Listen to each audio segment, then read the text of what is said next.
सूत जी महाराज एक बहुत अच्छी बात बता रहे हैं यहां पर।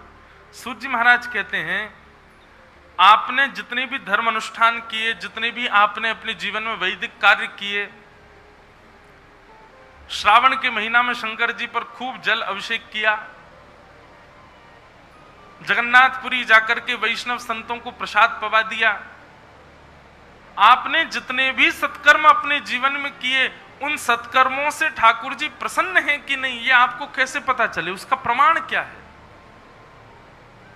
हमारे द्वारा किए गए दान, पुण्य, अनुष्ठान एवं धामों की यात्रा, मंदिर निर्माण, गरीब कन्याओं का ब्याह, गरीब बालकों के लिए विद्यालय, संतों को भोजन प्रसादी, ब्राह्मणों को दान दक्षिणा, ये सब ठाकुर जी इससे प्रसन्न हैं कि नहीं, ठाकुर जी ने स्वीकार किया है कि नहीं, इसका प्रमाण क्या है? तब प्रमाण के रूप में श्री सूत जी महाराज कहते हैं, धर्म स्वनिष्ठितः पुंसाम विश्वक्सेन कथा सुयः नोत्पादये दधिरतिम श्रम एव ही केवलम। सत्संग के प्रति रुचि होना, ठाकुर जी की लीला सुनने के प्रति रुचि होना, हमारे धर्म शास्त्रों की कथा सुनने के प्रति रुचि होना, ये इस बात का प्रमाण है कि हमारे द्वारा किए गए धर्म अनुष्ठान से ठाकुर जी प्रसन्न हैं। समझ में आई बात?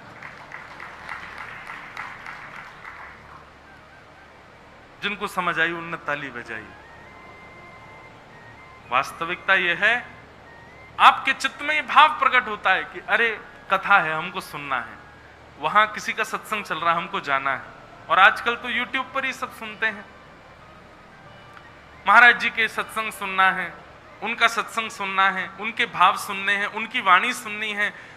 ऐसी वाणी सुनने के प्रति भाव जगना जो भगवत प्रीति कराते हो, भगवान की ओर समीप ले जाते हो, ऐसी भावना चित्त में बनी रहना कि हम कुछ सुने, हम कुछ ठाकुर जी की ओर समीप जाने के भाव सुने, ये भावना जिसके चित्त में प्रकट हो रही है, ऐसे व्यक्ति के किए गए धर्म अनुष्ठान, तीर्थ यात्रा आदि, उन सबको ठाकुर जी प्रसन्न होकर स्वीकार कर चुके हैं, इसीलिए उसके मन में भाव प्रकट हो रहा है।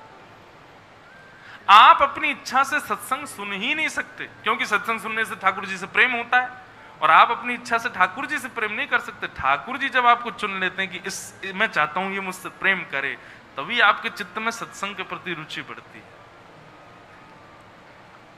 नहीं तो ऐसे अनेक लोग हैं, वो धर्म पुण्य के कार्य तो बहुत करते हैं, कथा में आते ही सो जाते हैं। कथा की बात होते ही वो कहते अच्छा आना पड़ेगा क्या, हम आ जाएंगे, 5 मिनट बैठ के चले जाएंगे। बुरा नहीं मानना।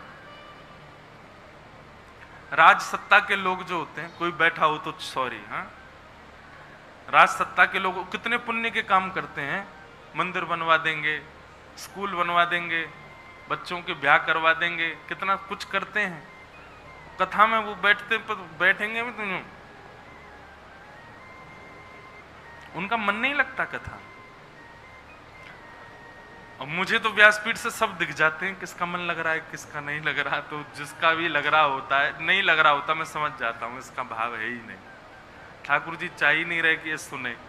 कभी कभी तो लगता है अरे सुन ले, बहुत अच्छी बात कह रहे हैं हम, ठाकुर जी से प्रेम हो जाएगा सुन लोगे तो। पर फिर भी नहीं सुनता तो मन में आ जाता है कि कोई नहीं, ठाकुर जी ही नहीं चाह रहे कि ये प्रेम करे, छोड़ो। सो ही सुहागन प्रिय जाहिरीज हैं, कैसा तेरा मेरा। ठाकुर जी तेरे और मेरे नहीं हैं, ठाकुर जी आपके और हमारे नहीं हैं, ठाकुर जी उसके हैं जिससे ठाकुर जी प्रेम करते हैं, उसके हैं। आपके चाहने से आपके नहीं हो जाएंगे। श्री रैदास जी कहते हैं इस बात को मीराबाई से, ले मीरा है गिरधर तेरा। चरित्र आता है मीराबाई का। अपनी मां के साथ प्रवचन सुनने गई हैं मीराबाई, और जैसे ही मीराबाई ने रैदास जी को प्रवचन करते हुए देखा, छोटी सी बालिका हैं अभी मीराबाई, पहले तो सत्संग में जानी लेके नहीं आ रही थी उनकी माता जी, लेकिन जबरदस्ती गई मीराबाई। छोटी सी मीराबाई जाकर के बैठ गई। अब प्रवचन तो क्या समझ में आता, पर मीराबाई के प्रसंग में आता, वो प्रवचन बड़े ध्यान से सुनती थी बाल्यकाल से। प्रवचन करते करते बगल में एक आसन पर ठाकुर जी को जब मीराबाई ने देखा, गिरधर स्वरूप ठाकुर जी का, और उस गिरधर स्वरूप को देख करके मीराबाई स्तब्ध हो गई। अपनी मैया से बोली, मैया ये कौन है? मां बोली, चुपचाप कथा सुनने देना, अभी क्या? बोले नहीं, बताओ ना ये कौन है। मां ने कहा, बोले ये व्यास जी के ठाकुर जी। बोले नहीं, व्यास जी के नहीं है, ये तो मेरे ठाकुर जी हैं। क्योंकि मीराबाई को पूर्व जन्म में जब वो माधवी के रूप में आई थी, तब ठाकुर जी ने गिरिराज जी धारण किए थे, और तब माधवी ने जब उनका दर्शन किया तो भगवान के एक शाप के कारण उनको दिखे नहीं ठाकुर जी। कथा बहुत बड़ी है। तब मीराबाई ने प्रार्थना की कि आप मुझे दिख क्यों नहीं रहे हो? भगवान बोले कि क्योंकि तेने अपनो मोह छुपायो मोते, तेने अपनो मोह ना दिखायो मोए, या हमारी मैंने शाप दे दियो कि तू मेरे रूप को देखवे के काजे तड़पेगी। माधवी ने कहा, नाथ ऐसे मेरी परीक्षा मत लो, मुझे दर्शन दो ना। बोले नहीं, अब प्रतीक्षा कर, कलयुग में तुम अपनी भक्ति से मीरा बन के प्रकट होगी, तब एक संत के माध्यम में तुम्हारे गांव आऊंगा, और जब तुम मेरे स्वरूप को देखोगी तो मेरे स्वरूप को देखते ही तुमको ऐसा लगेगा कि तुम्हारा मुझसे कोई संबंध है। आज आप ठाकुर जी को देखते हैं, ठाकुर जी का दर्शन करते हैं, और आपको ऐसा लगने लगता है कि नहीं, कुछ तो है, कहीं से तो ये मेरे हैं। कई जन्मों से, कई जन्मों से बुला रहे हो, कोई तो नाता जरूर होगा।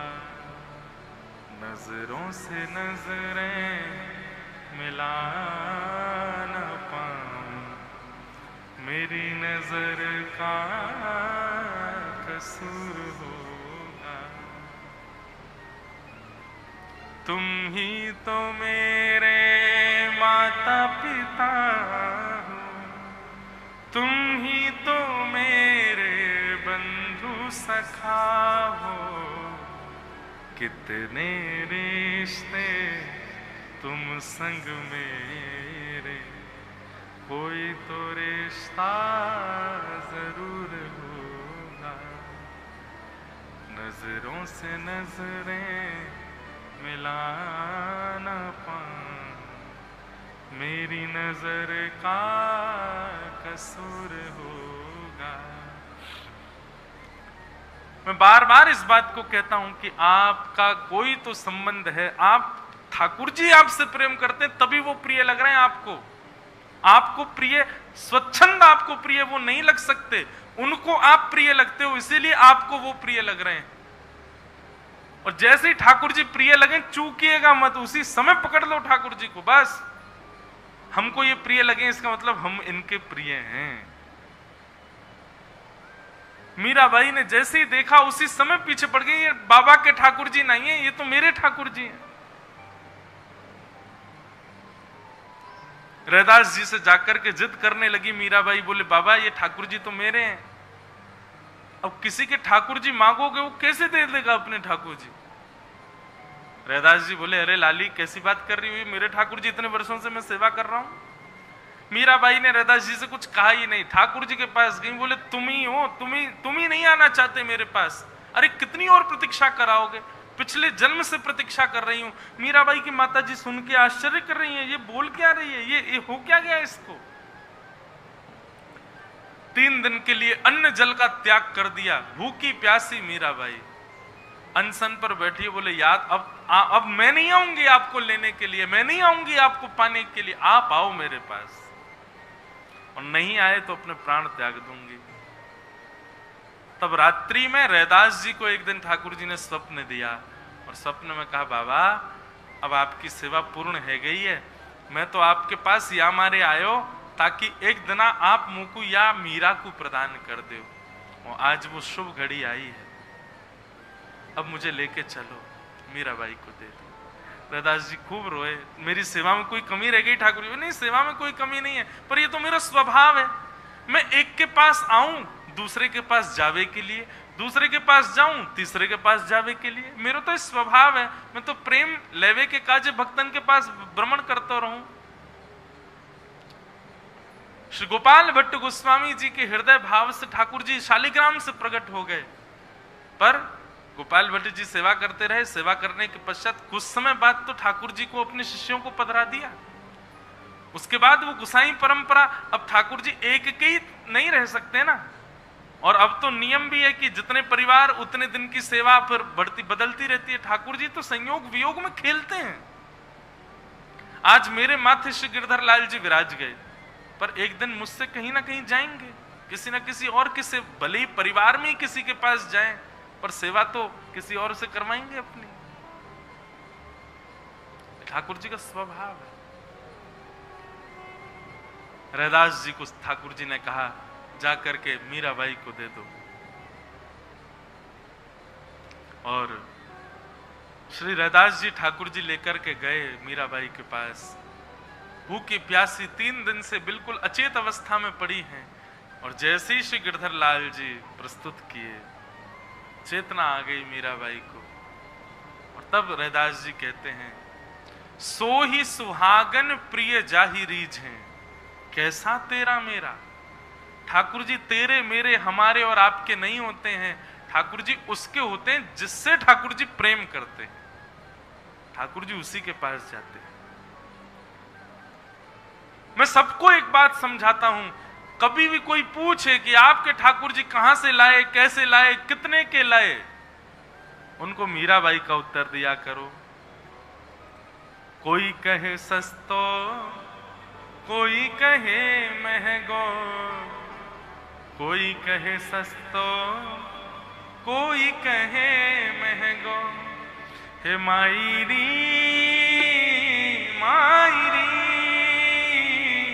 मायरी, ये तो आवत प्रेम के मूल रे, मन लियो री गोविंदा मूल रे, मन लियो री गोविंदा मूल रे, मन लियो री गोविंदा मूल रे, मन लियो री गोविंदा।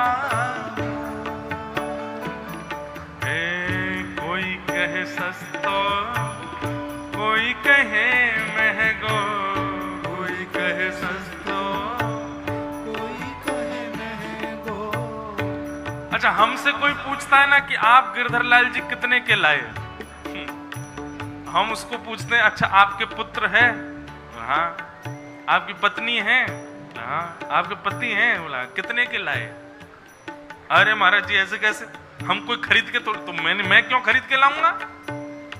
ठाकुर जी तो प्रेम के भाव से आते हैं। ये तो आवत प्रेम के मूल रे, ये तो आवत प्रेम के मूल रे, ओ मैंने लियो री गोविंदा मूल रे, मैंने लियो री गोविंदा, मैंने लियो री गोविंदा मूल रे, लियो री गोविंदा।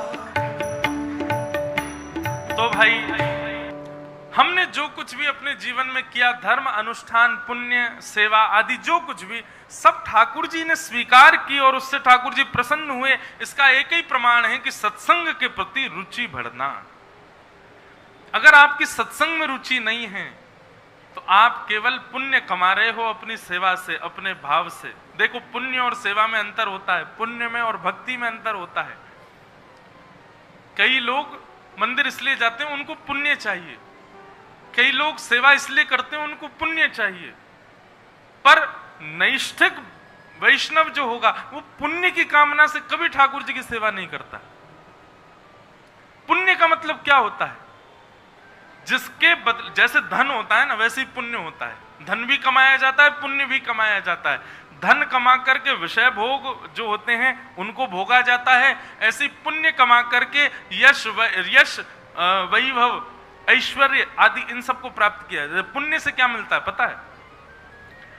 पुण्य आपने बहुत कमा लिया, तो पुण्य के बदले आपको क्या मिलेगा? बहुत नाम मिलेगा, बहुत यश मिलेगा, सब अच्छा अच्छा बोलेंगे, कीर्ति मिलेगी।